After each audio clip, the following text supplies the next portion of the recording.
საფარქვეშ ჯონ ბევირი თავი მეცხრე მეფეს პატივი ეცით ძალაუფლების პატივისცემა უნდა ვისწავლოთ როგორ მოვექცეთ მოკრძალებით მოვეპყროთ მოწიწებით გაგონებით და შესატყვისი მოვალეობების შესრულებით პეტრე მოციქულის ძლიერი შეგონება რომელიც ბოლო თავში მოკლედ არის ნახსენები მნიშვნელოვან ყურადღებას მოითხოვს განსაკუთრებით ჩვენს ეპოქაში და დროში სანამ ამ კონკრეტულ ადგილს გამოვყოფდეთ წინა განცხადებების კონტექსტი შევისწავლოთ საყვარელნო შეგაგონებთ როგორც ხიზნებსა და მწირებს განეშორენით ხორციელ გულის თქმებს რომლებიც თქვენი სულის წინააღმდეგი ბრძვიან კეთილად მოიქეცით წარმართთა შორის რათა რაშიც გაძაგებენ როგორც ბოროტ მოქმედებს იმაში დაინახონ თქვენი კეთილი საქმეები პირველი პეტრეს მეორე თავის მე-11 მუხლიდან მე-12 მუხლის ჩათვლით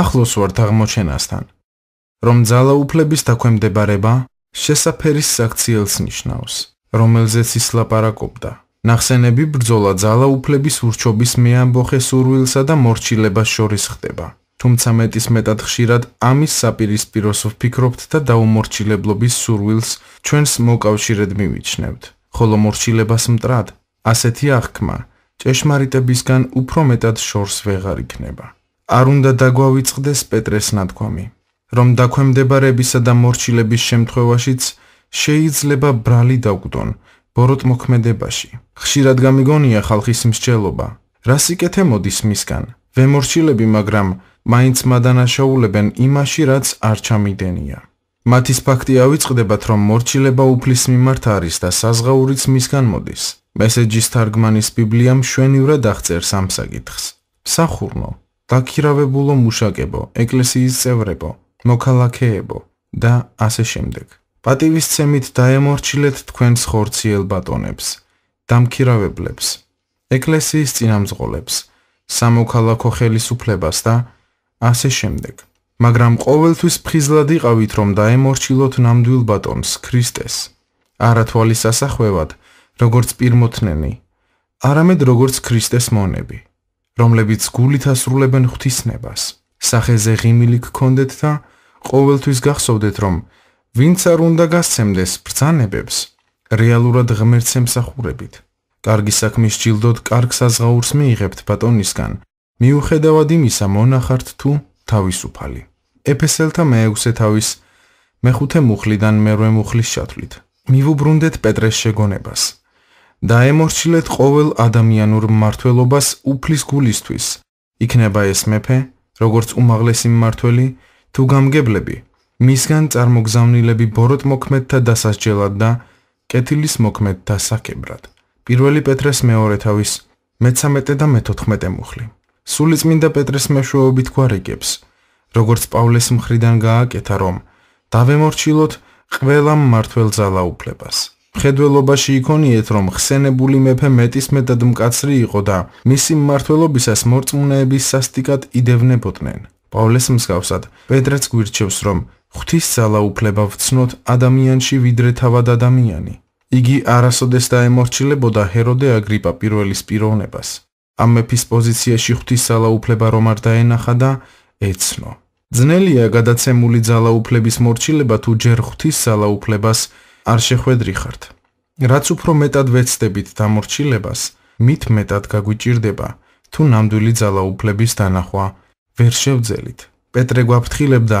რადგან იცოდა რა საკეთებს სუბორდინაციის დარღვევა ის ფაქტობრივად ანტიქრისტესა და ანტიქრისტიანული სულების წისქვილზე ასხამს წყალს რადგან ეს ძალა გახლავთ წინააღმდგომი და აღზევებული ყველაფერზე მაღლა რაც კი რამ სახელდებულია ღმერთად და სათაყვანებლად მეორე თესალონიკელთა მეორე თავის მე-4 მუხლი ჭეშმარიტი ცოცხალი ღვთის გზების მეთოდების მოქმედებებისა და დადგენილებების ჩათვლით მორწმუნეებმა საკუთარ თავს უნდა ვკითხოთ ურჯულოების მოქმედებას ვემხრობით თუ ვეწინააღმდეგებით თუ ვეხმარებით მაშინ ღვთის კი არა სატანის ამბოხებულის პრინციპების გავლენით ვმოქმედებთ პეტრე განაგრძობს გიყვარდეთ საძმო ღვთისაგეშინოდეთ მეფეს პატივი ეცით პირველი პეტრეს მეორე თავის მე-17 მუხლი ის არა მარტო მმართველების დამორჩილებას გთხოვს არამედ მათ პატივისცემასაც. ბერძნული სიტყვა ტიმაო, რომელიც აქ არის გამოყენებული, პატივისცემას და მოკრძალებას ნიშნავს. ეს იგივე სიტყვაა, რომელიც იესომ გამოიყენა, როცა თქვა: მე პატივს მივაგებ მამას. ივანეს მერვე თავის 49 მუხლი. ვებსტერი სიტყვა პატივისცემას განმარტავს როგორც პატივის მიგებას, დაქვემდებარებას და შესაბამისი მოვალეობების შესრულებას. ნება მომეცით გავიმეორო. მეფე, რომელზეც პეტრე ლაპარაკობდა, თავის დროზე მორწმუნეების სასტიკად მდევნელი კაცი იყო. შეუძლებელია, რომ მას ეს ეთქვა მეფეზე როგორც პიროვნებაზე. ის შეგვაგონებს, რომ მმართველს პატივი მივაგოთ, როგორც ღვთისგან დაყენებულ ძალა უფლებას. გულის მაგვარი ინტერვიუ. რამდენიმე წლის წინ სამხრეთის ერთ დიდ ქალაქში პოპულარული ქრისტიანული არხის თოქ-შოუს სტუმარი გახლდით რადიოში, რომელიც პირდაპირ ჩართვით მიმდინარეობდა. ჩემს წიგნებზე მსჯელობდი, ხოლო 10 წუთიანი ინტერვიუს შემდეგ წამყვანმა შესვენება გამოაცხადა. ამ დროის მანძილზე რამდენიმე რეკლამა და განცხადება გავიდა ჩემთვის დაბალ ხმაზე, რადგან შესვენების გამო ეთერში არ ვიყავი. მოულოდნელად ერთმა კაცმა ქვეყნის ამინდის პროგნოზი გამოაცხადა, რამაც ჩემი ყურადღება მიიპყრო. ასობით 1000 მსმენელის წინაშე თქვა, რომ ერთ კონკრეტულ ჩრდილოეთ შტატში მეტისმეტადაც ივდა და ყინვამ შტატის გუბერნატორს ტუჩები მიაყინა. მან გუბერნატორის ვინაობა დაასახელა და ისიც განაცხადა, რომ ამ ადამიანმა პირის გაღება ვერ შეძლო რაღაც სისულელის სათქმელად, როგორც ჩვევიაო. ელდანაცემი ვიყავი, არ მჯეროდა რაც გავიგონე. ფიქრები ამერია. ნუ თუ ეს არის ქრისტიანული რადიო. ნამდვილად არა. შემდეგ გავიფიქრე. თუ ეს ქრისტიანული რადიოა, ალბათ ამინდის პროგნოზი Associated Press-ის წყაროდან ჩართეს. ჩემი წამყვანი რომ დაბრუნდა, ჯერ კიდევ არ ვიყავი მდგომარეობიდან გამოსული. გადაცემა გაგრძელდა. ერთი ბუნდოვანი კითხვა დამისვეს, რაზეც ვუპასუხე, რომ მეტად მნიშვნელოვანია ღვთიური გულის ქონა ყველა საქმეში, რასაც ვაკეთებთ. გონება ისევ მოსმენილზე ფიქრობ და ამიტომ ასე დავამატე. კარგი მაგალითი იქნება ის, რაც შესვენების დროს გავიგონე და შემდეგ ვკითხე. ეს ქრისტიანული არხია? მან მიპასუხა დიახ. მაშ ასე. ჩემს მიერ გაგონილი ალბათ საერო წყაროდან ჩართეს, რადგან რამდენიმე წუთის წინ წამყვანი ღვთის გულის სათნოდ არ ლაპარაკობდა. მან მკითხა, რას ეხება ეს? მე ვუპასუხე, განცხადებას ყინვაზე, რომელმაც გუბერნატორს პირი დააკეტინა. ჟურნალისტის ხმას ზიზღის ტონი გაერია. ეს მე ვიყავი. მე ვუთხარი, წმინდა წერილი ამბობს, რომ ღვთისმოშიშება გვმართებს და პატივი უნდა მივაგოთ მეფეს, ანუ ხელისუფლების სათავეში მყოფთ. მან უფრო მტკიცე ხმით მიპასუხა, დიახ, მაგრამ ცოტაოდენ იუმორში ცუდი არაფერია. მე სასწრაფოდ მივუგე.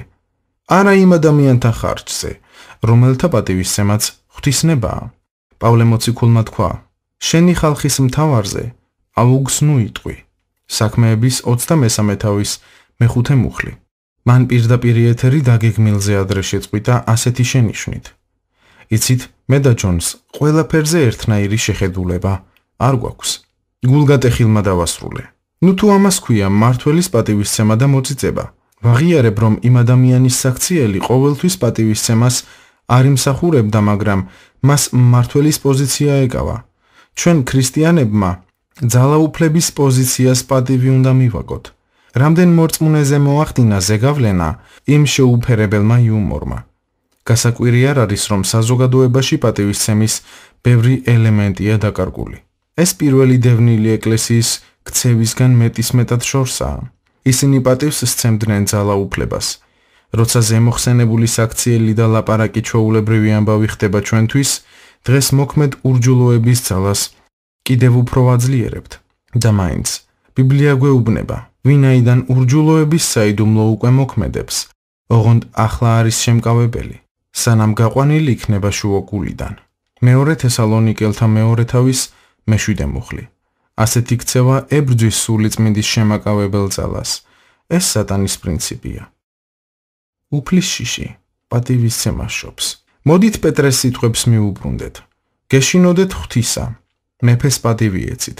ღვთისმოშიშები არიან ადამიანები, რომლებიც ხელისუფალთა წინაშე დიდების უფლის მაღალ და დიად პოზიციას იცავენ.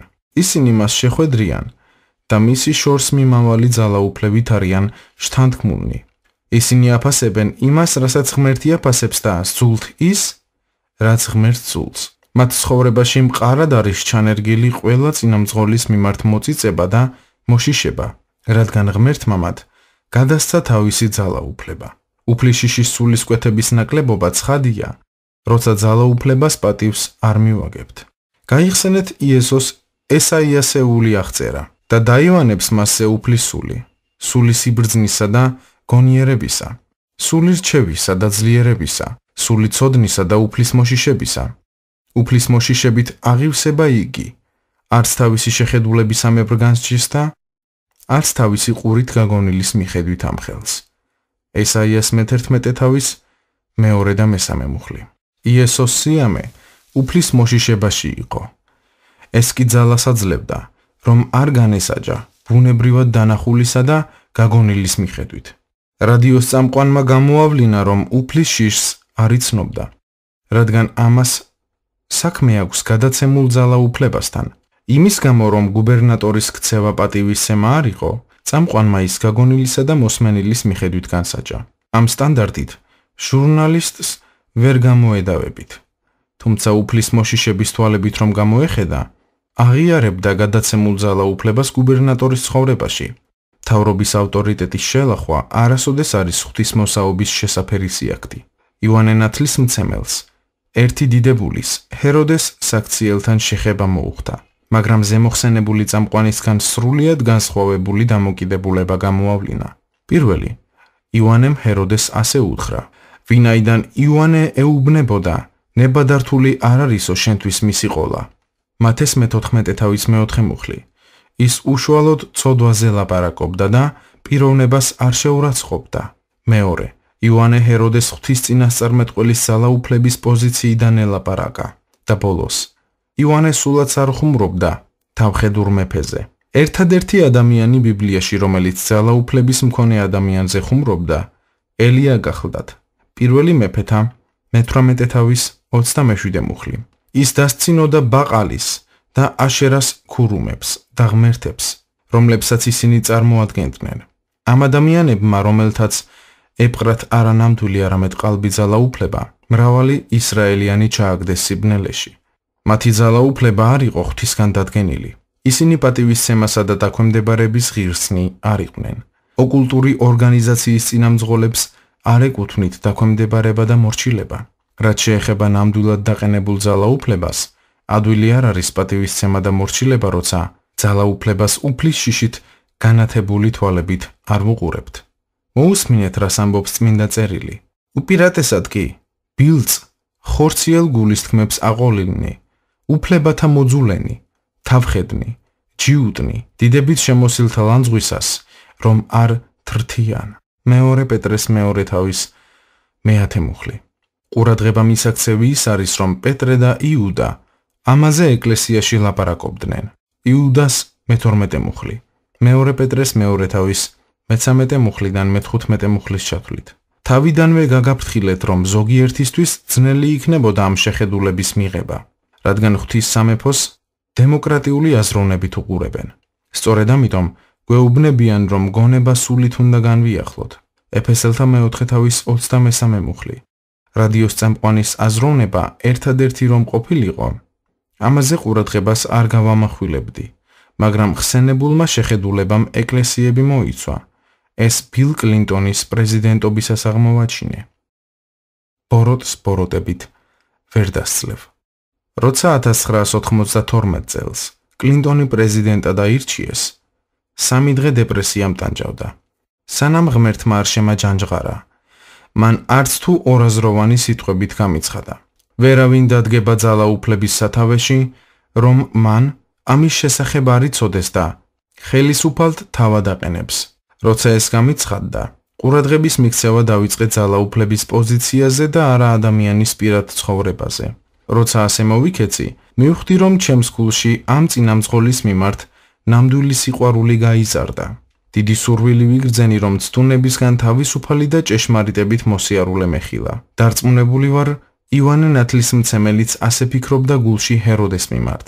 მკაცრი ლაპარაკის მიუხედავად, ის ღვთიური გულისხმით იყო აღძრული იმ ცოდვილი წინამძღოლის მიმართ. იერემიაც იმიტომ მოთქვამდა ადამიანებზე, რომელთაც მკაცრად ამხელდა. არიან ისეთები, რომლებიც ლეგალისტურად სიძულვილით სავსე გულებით ლაპარაკობენ და არიან სხვები, რომელთაც თანაგრძნობით სავსე გულებიდან მოაქვთ უფლის მამხილებელი სიტყვა. უფალს აჯავრებენ ის ადამიანები, რომლებიც საკუთარი სიმართლის პოზიციიდან ეძებენ დამნაშავეს. ამის მომსწრე მრავალ ეკლესიაში ვყოფილ ვარ პრეზიდენტ კლინტონთან დაკავშირებით. სანამ გავაგრძელებთ, მინდა გავიმეორო, რომ არც ერთ არჩევნებში არ მიმიცია მისთვის ხმა და ძალზე გულდაწყვეტილი ვარ, თუ რა ზეგავლენა მოიტანა მისმა ქცევამ ამ ქვეყანაში.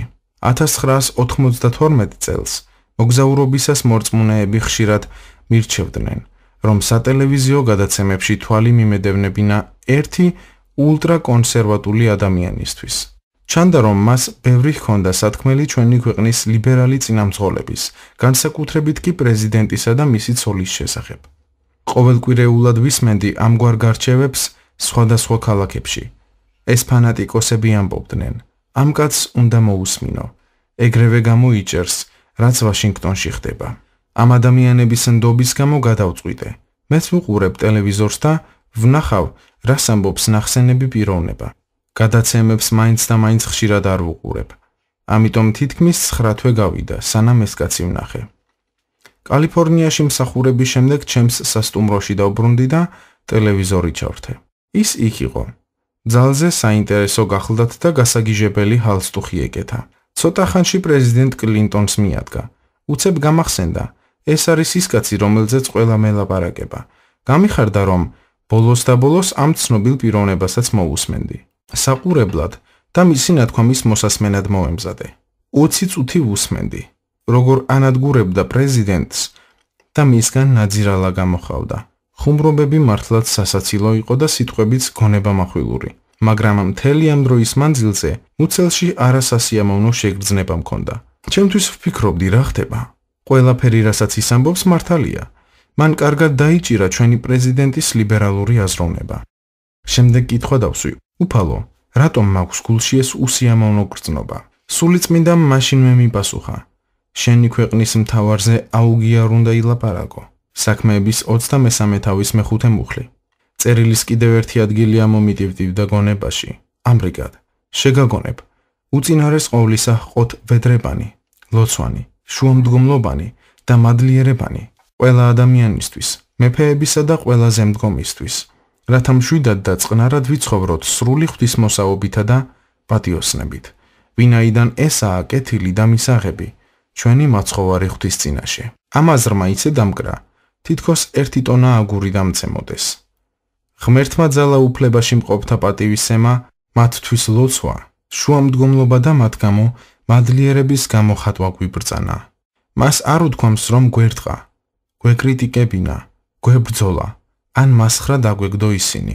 მიუხედავად იმისა, რომ ტელეკომენტატორი მართალი იყო ყველაფერში, რასაც ხაზი გაუსვა. ორი შეცდომა ერთ სიმართლეს ვერასოდეს გაუტოლდება.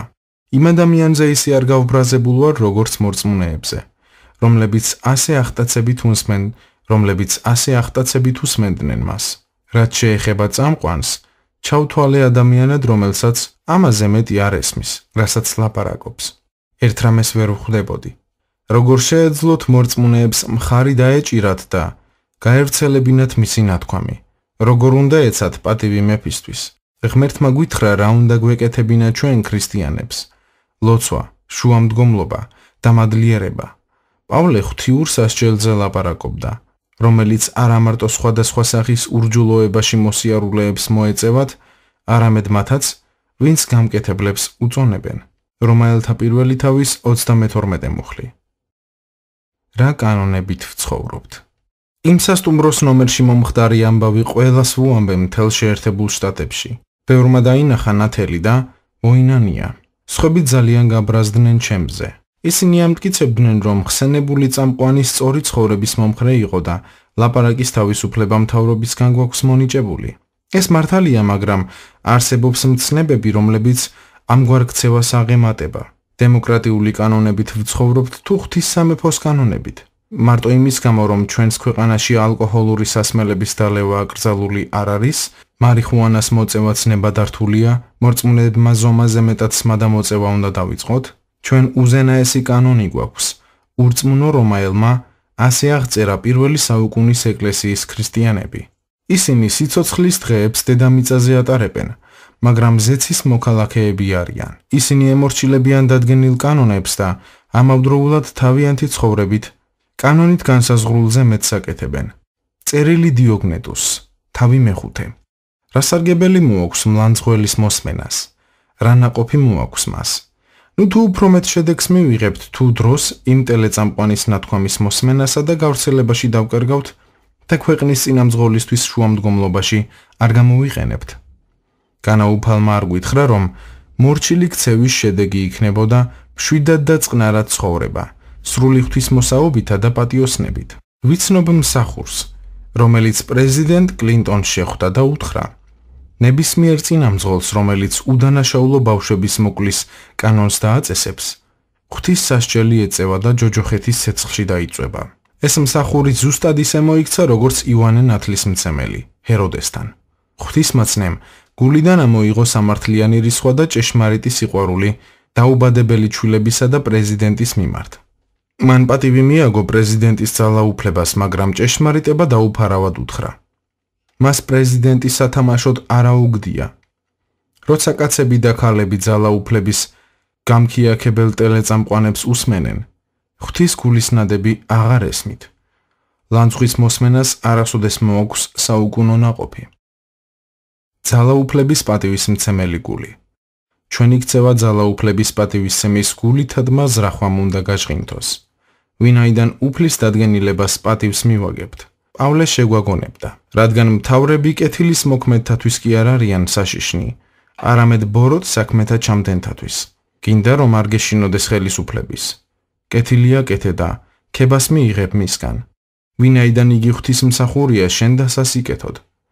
მაგრამ თუ ბოროტებას იქ გეშინოდეს, რადგან ტყუილად როდი ატარებს מחვილს. ის ღვთისმსახურია და რისხვით შურისმაძიებელი ბოროტ მოქმედზე. ამიტომ გმართებს მორჩილება არა მარტო სასჯელის შიშით, არამედ სინდისის გამოც. სწორედ ამისთვის იხდით ხარკს, ვინაიდან ისინი ღვთისმსახურები არიან და დღენიაдаг მიძღვნილნი არიან ამ საქმეზე. ამრიგად, მიეცით ყველას, რაც ეკუთვნის, ვისაც ხარკი ხარკი, ვისაც ბაჟი ბაჟი, ვისაც შიში შიში, ვისაც პატივი პატივი. სიმძიმეების აწევის ვარჯიშებს ვაკეთებდი ჩვენს ადგილობრივ ფიტნესის დარბაზში. როცა იქ ერთ კაცსა და ქალს შევხვდი, რომლებიც შესანიშნავ ფიზიკურ ფორმაში იყვნენ. 10 წუთის საუბრის შემდეგ აღმოვაჩინე, რომ ორივენი კოლორადო სპრინგსის საპოლიციო ძალებში შედიოდნენ. მაშინვე ვუთხარი, ჩემი პატივისცემა დიდია თქვენს მიმართ, რადგან ბიბლიის თანახმად ღვთისმსახურები ხართ. პოლიციელის სახეზე გაოგნება, გაკვირვება აღიბეჭდა და ახტაცებით მითხრა: ბიჭოს, თუ ეს მართალია? ბიბლია ამბობს, რომ ღვთის ერთ-ერთი მსახური ვარ. დასტურის ნიშნად ზემოთ მოყვანილი მუხლები ვაჩვენე. მან მითხრა: დატუ უნდა გავიკეთო და ეს მონაკვეთი ზურგზე ამოვიტვიფრო. რამდენიმე კვირის შემდეგ, როცა იმ წყვილს სავარჯიშო დარბაზში შევხვდი, პოლიციელმა მაისური აიწია და ზურგზე დაწერილი მუხლი მაჩვენა. მისთვის ეს მნიშვნელოვანი გამოცხადება იყო. დღეს ამ ჭეშმარიტების სათანადოდ გამოკვეთა არ ხდება. ღმერთმა ძალაუფლებაში მყოფებს თავისი მსახურები უწოდა და ისინი ღირსნი არიან, რომ პატივისცემა მიიღონ. აღმოვაჩინე, რომ ეს გრძნობა ყოველთვის ანთია ჩემს გულში, როცა პოლიციელს, მეხანძრეს, მერს, საკრებულოს წევრს, მმართველს, შტატის კანონმდებელს, მოსამართლეს, კონგრესმენს, ან ხელისუფლების სხვა რომელიმე შტოს წარმომადგენელს ვხედავ.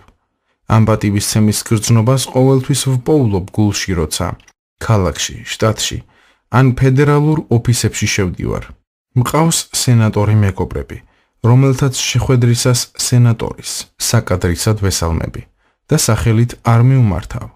მინდა ჩემი პატივისცემა გამოუხატო იმ თანამდებობის მიმართ, რომელიც მათ ღმერთმა უბოძა. ისინი ღვთისმსახურები არიან მისი ხალხის მოსამსახურებლად. უფრო მეტიც, ყურადღება მიაქციეთ, რომ ზემოხსენებულ მუხლებში ხელისუფალნი ღვთისმსახურებას ეწევიან, როცა თავიანთ მოვალეობას ასრულებენ.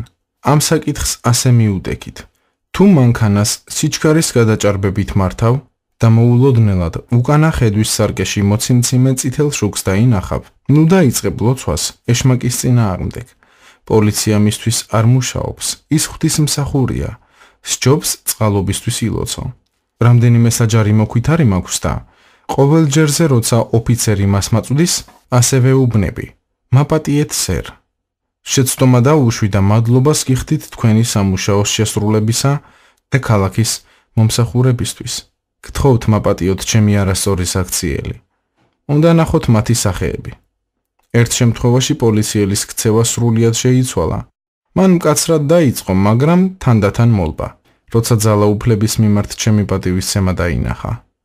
რაღაც მომენტში ისიც შევნიშნე, რომ ქვითრის უკან წაღება უნდოდა, თუმცა ეს არ ყოფილა ჩემი განზრახვა. ერთი მეგობარი მყავს, რომელიც იმ შტატში მწყემსავს ეკლესიას, სადაც გუბერნატორი არც თუ სახარბიელოდ მოიხსენია რადიოწამყვანმა. ის ქალაქისთვის ლოცულობდა და ღმერთს სთხოვა ეჩვენებინა ნაბიჯები, რომლებიც განსხვავებას მოიტანდა.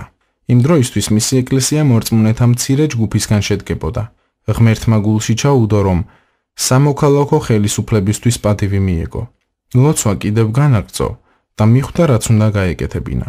მან და მისმა ლიდერებმა ქალაქის უდიდესი საჭიროებები გამოიკვლიეს და აღმოაჩინეს, რომ მეხანძრეებს არ ჰქონდათ კვამლში ადამიანთა დანახვის ფუნქციის მქონე ნიღბები. იმ წლის ბიუჯეტში ასეთი ნიღბები გათვალისწინებული არ იყო. თითოეული ასეთი ნიღაბი $25,000 ღირდა. იმ ეკლესიისთვის ეს დიდი ფული გახლდათ. პასტორმა ხედვა თავის ხალხს გაუზიარა და შესაწირის შემდეგ ზუსტად შეგროვდა ამ თანხის ყოველი ცენტი. მან და სხვა წინამძღოლებმა ჩეკი ქალაქის მმართველებს წარუდგინეს. ჩემმა მეგობარმა ასე მითხრა: ჯონ, გაოცდებოდი რომ გენახა, როგორ მოემსახურა ეს ამბავი ქალაქის მაღალჩინოსნებს. მათ ვერც კი წარმოედგინათ, რომ ეკლესიას ასეთი სიკეთის გამოჩენა შეეძლო. ისინი მიჩვეული იყვნენ, რომ ხალხი აქეთ ითხოვს მთავრობისგან თავისი საჭიროებების დაკმაყოფილებას და უფასოდ რაღაცის მიცემაზე ლაპარაკიც ზედმეტია. მას შემდეგ ეკლესია რაოდენობრივად გაიზარდა, როცა მრევლმა ახალი შენობა აკურთხა. ქალაქის ბევრი ხელისუფალი მოვიდა დასასწრებად და ზოგიერთი მათგანი ახლაც დადის ეკლესიაში. შეადარეთ ამ პასტორისა და ზემოხსენებული რადიოწამყვანის ნაყოფები. არაერთი მორწმუნის წუწუნი გამიგია გადასახადებთან დაკავშირებით. ეკლესიაში ისეთი ადამიანებიც მინახავს, რომლებიც რაღაც გზებს ეძებენ, რომ არ გადაიხადონ. ისინი ამტკიცებენ, ეს მათი კონსტიტუციური უფლებაა. ასეთებს ვეუბნები. ღვთისრჩევა თქვენს მიმართ სავარაუდო კონსტიტუციურ უფლებას აღემატება. ღმერთი ამბობს, ამისთვის იხდით ხარკს. შემდეგ მათ ვეკითხები, ვინ იხდის გზებისთვის, რომლებზეც მანქანას ატარებთ? ვინ უხდის პოლიციელს, მეხანძრეს და კანონმდებელს, რომ დაგიცვან? ბუღალტრებისგან მომისმენია, როგორ ზოგავენ მორწმუნეები თანხებს გადასახადების მიმართ გულგრილი დამოკიდებულებით. ეს სამწუხაროა. მე ასევე უბნები ჩემს ბუღალტრებს. არ მჭირდება არც ერთი დამალული სფერო და ზედაპირულობა ამ საქმეში. გადასახადების გადახდა არის სამაგიეროს მიზღვა მთავრობისთვის, რომელიც ჩვენ გვემსახურება. ვერაფერს მოგბარავენ, თუ გაღებას ავირჩევთ. როდის ვიქნებით მორწმუნეები ამ ჭეშმარიტებაში ცხოვრების მოშურნე? თუ ქრისტეს სხეული ამას ჩაეჭიდება, ჩვენი ქვეყნისა და მსოფლიოსთვის უდიდესი მოწმეები ვიქნებით. უნდა ვისწავლოთ პატივისცემა, მოკრძალება და მოწიწება, დაქვემდებარება და შესატყვისი საქმეების კეთება, ძალაუფლებაში მყოფთა მიმართ. ამის გაკეთებით პატივს მივაგებთ სეციერ მამას, როცა მეფეს მოკრძალებით ვეპყრობით, უფლისადმი მოშიშებას ვავლენთ. ძალაუფლების ყველა სფეროს ანალოგია. როგორც ბოლო თავში ვთქვი, მეფის პატივისცემის მცნება უშუალოდ სამოქალაქო ხელისუფლებას ეხება. ეს რჩევა გადაცემული ძალაუფლების სხვა სფეროებსაც მოიცავს. ყურადღება მიაქციეთ პატივისცემის საკითხს მომდევნო მუხლებში. ოჯახთან დაკავშირებით ღმერთი ამბობს, პატივი მიაგე მამას და დედას. ეფესელთა მე-6 თავის მეორე მუხლი. იგი ისევ გვარიგებს, ცოლს მოშიშება ჰქონდეს ქმრისა. ეფესელთა მე-5 თავის 33 მუხლი. რაც შეეხება სოციალურ ძალაუფლებას, ასე ვკითხულობთ. უღელქვეშ მყოფი მონები ყოველგვარი პატივის ღირსად უნდა თვლიდნენ თავიანთ ბატონებს, რათა არ იგმობოდეს ღვთისსახელი და მოძღვრება. 1 ტიმოთეს მე-6 თავის პირველი მუხლი. საეკლესიო ძალაუფლებასთან დაკავშირებით გვარიგებენ. ხუცესნი, რომლებიც წესიერად მმართველობენ, ორმაგი პატივის ღირსნი არიან. განსაკუთრებით კი ისინი ქადაგებითა და დამოძღვრით რომ შრომობენ. 1 ტიმოთეს მე-5 თავის მე-17 მუხლი. მსახურების 31-ზე მეტი წლის განმავლობაში ხშირად მინახავს ახალგაზრდების უპატივცემულო დამოკიდებულება მშობლების მიმართ. მათში თავაზიანობაც კი ნაკლებად იყო. არათუ პატივისცემა. ყოფილა შემთხვევები, როცა ადგილზევე ვაძლევდი შენიშვნას, თუ მათი მშობლები დუმდნენ. ნეტას ცოდნოდათ, რომ ამით საკუთარ თავს აზიანებდნენ. მაშინ ვერ გაბედავდნენ მსგავს საქციელს. ღმერთი ამბობს: წყეული მციყოს დედმამის შეურაცმყოფელი. მიუგებს მთელი და იტყვის: ამინ. მეორე ჯულის 27 თავის მე-16 მუხლი. წინათავებში განხილული წყევლა მოდის მასზე, ვინც მშობლებს შეურაცხყოფს. მეორე მხრივ ღმერთი დიდ კურთხევას პირდება მას, ვინც მშობლებს პატივს. პატივი მიაგე შენს მამას და დედას. ეს არის პირველი მცნება აღთქმით, რათა მოგეცეს სიკეთე და დღეგრძელი იყო დედამიწაზე. ეფესელთა მე-6 თავის მეორე და მე-3 მუხლი. რეალურად ღმერთი ორ განსხვავებულ კურთხევას პირდება შვილს, რომელიც მშობლებს პატივს სცემს. პირველი. მის ცხოვრებაში ყველაფერი კარგადაა. პიროვნება, რომელიც უპატიო ჰყოფს მშობლებს, სიკეთეს არ უნდა მოელოდეს ცხოვრებაში. ის წყევლის ქვეშაა. ამ საკითხზე ჩემს დამოწმებას ერთ-ერთ მომდევნო თავში გაგიზიარებთ. მეორე აღთქმა. გახლავთ ხანგრძლივი სიცოცხლე, რასაოც არის სარგებელია მშობლების პატივისცემისთვის. შესაძლოა იფიქროთ, ერთი წუთით. გამიგია შვილებზე, რომლებიც პატივს სცემდნენ მშობლებს, მაგრამ ახალგაზრდა ასაკში გარდაიცვალნენ. დანამდვილებით ვიცი, რომ ღვთისსიტყვის თანახმად ეს არის პირველი მცნება აღთქმით. ცუდ მდგომარეობაში აღმოჩნდებით, თუ ჩვენ გარშემო დანახულს ღვთისსიტყვის უარყოფის საშუალებას მივცემთ. ასე იფიქრეთ. ჩვენი ზეციერი მამა შიშისგან სრულ თავისუფლებას პირდება მათ, ვინც მის ძეებად და ასულებად იწოდებიან. ღვთისსიტყვებით სიმართლეში დაფუძნდები, შორს იქნები ჩაგვრისგან, რადგან არ შეგეშინდება, შორს იქნები ძრწოლისგან, რადგან არ მოგიახლოვდება. ესაიას 54 თავის მე-14 მუხლი. და მაინც ძვირფასი ქრისტიანები შიშით ცხოვრობენ. აღთქმა, რომ ავტომატურად მოდიოდეს პიროვნების ცხოვრებაში, რატომ იქნებოდა ბევრი ადამიანი ამ ტანჯვაში? პასუხი ასეთია. ღვთის აღთქმები ლოცვით მიიღება და გამარჯვება რწმენის კეთილი ღვაწლით მოიპოვება. აბრაჰამის ძე, ისაკი, ამის კარგი მაგალითია. ღმერთმა პატრიარქს აღთქმა მისცა, ისაკთან დაკავშირებით. მასთან დავდებ სამარადისო აღთქმას მისი შთამომავლობისთვის.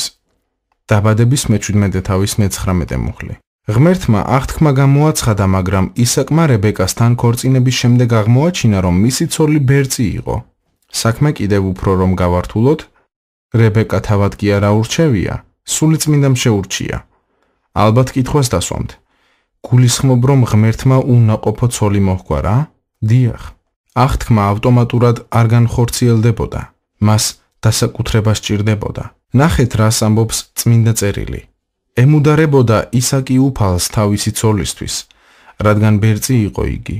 ისმინა მისი უფალმა და დაორსულდა რებეკა, მისი ცოლი. დაბადების 25 თავის 21 მუხლი. ისაკს ბრძოლა მოუხდა აღთქმის მოსაპოვებლად და უფალს შეღაღადა. მან ღვთისნების შესაბამისად ილოცა და პასუხი მიიღო. ჩვენ მოგვიწოდებენ და აჰა, რა გაბედულება გვაქვს მის მიმართ, რომ როცა რამეს ვთხოვთ მისი ნებისამებრ, იგი გვისმენს და როცა ვიცით რომ გვისმენს იგი, რასაც კი ვთხოვთ, ვიცით რომ გვაქვს, რაც ვითხოვეთ მისგან. 1 იოანეს მე-5 თავის მე-14 და მე-15 მუხლი. ღმერთმა თავისი ნება აღთქმაში გააცხადა. თუ მისი აღთქმა გვაქვს, ვიცით რომ შეგვიძლია მის შესაბამისად ვილოცოთ. მშობლების პატივისცემის შემთხვევაში შეგიძლიათ მის ორ აღთქმას ჩაეჭიდოთ ლოცვის მეშვეობით და მიიღოთ კარგი, ხანგრძლივი და ნაყოფიერი ცხოვრება. დააფუძნეთ თქვენი რწმენა ღვთის აღთქმაზე და არა სხვების ცხოვრების მაგალითებზე. შესაძლოა ახლა ღელავთ, რადგან მშობლებს პატივს არ მიაგებდით. აქ საქმეში მონანიება ერთვება. ღმერთს მიმართეთ ლოცვით და მშობლებს პირადად სთხოვეთ პატიება. დაიწყეთ მათთვის პატივის მიგება და დარწმუნებული იყავით, რომ ღვთისაღთმით განპირობებული დაპირებები თქვენ ცხოვრებაშიც გამოვლინდება. იგივე პრინციპი მოქმედებს უფროსების, დამქირავებლების, მასწავლებლების და სხვა საზოგადოებრივი ავტორიტეტების შემთხვევაშიც. თუ მათ პატივს მივაგებთ, ჩვენთვის კარგი იქნება და უფლისგან საზღაურს მივიღებთ. პავლე დაქირავებულ მუშაკებს მითითებას აძლევს. ყოველივე რასაც აკეთებთ, მთელი გულით გააკეთეთ როგორც ღვთისათვის და არა კაცთათვის. იცოდეთ, რომ მემკვიდრეობას მიიღებთ უფლისგან საზღაურად, ვინაიდან უფალ ქრისტეს ემსახურებით, ხოლო ვინც უსამართლოდ მოიქცევა, იგი მიიღებს თავისი უსამართლობისთვის. მასში არაა პირმოთნეობა. კოლასელთა მესამე თავის 23 მუხლიდან 25 მუხლის ჩათვლით. მომდევნო თავში განვიხილავთ შორს მიმავალ სარგებელს, რომლითაც დავსაჩუქრდებით ღვთისმსახურების ეკლესიაში მიღებისა და პატივისცემის შემთხვევაში. იმასაც დავინახავთ, რა დაგვაკლდება, როცა ვერ ამოვიცნობთ ღვთისგან გამოგზავნილებს.